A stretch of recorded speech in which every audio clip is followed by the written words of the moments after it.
তো hello' students HSLC 2027 ছাত্ৰ ছাত্ৰীসকলৰ মাজত এইকেইদিন এটা খবৰ বহুত ভাইৰেল হৈছে যে এইবাৰ HSLC 2027 পৰীক্ষাত MCQ নাথাকিব নেকি।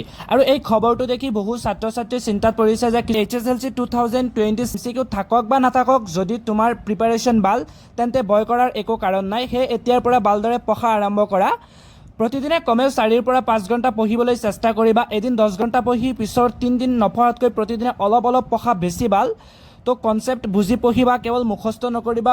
প্ৰথমে বিষয়টো বুজিবা, মাৰ্কছ কম আহে। আৰু কিছুমান ছাত্ৰ ছাত্ৰী আছে যিসকলে 90%ৰ ওপৰত মাৰ্কছ আনে, তেন্তে তেওঁলোকৰ মাজত আৰু মোৰ মাজত পাৰ্থক্যটো ক'ত? টপাৰসকল বেছি বুদ্ধিমান নেকি? নহয়, টপাৰসকলৰ সফলতাৰ মূল কাৰণ হৈছে তেওঁলোকৰ পঢ়াৰ পদ্ধতি। তো আজিৰ ভিডিঅ'টোত মই তোমালোকক 10টা সহজ টিপছ দিম, যিবোৰ ফ'ল' কৰিলে তুমিও 90% স্ক'ৰ আনিব পাৰিবা।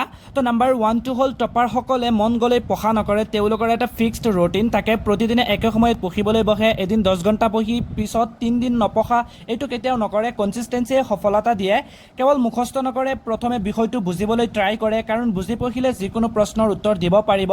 প্ৰতিটো চেপ্টাৰ নিজৰ ভাষাত শ্বৰ্ট নোটছ বনাই এক্সামৰ আগতে কেৱল সেই নোটছ ৰিভিজন কৰে। ইয়াৰ ফলত সময়ো বাচে আৰু সহজে মনত থাকে।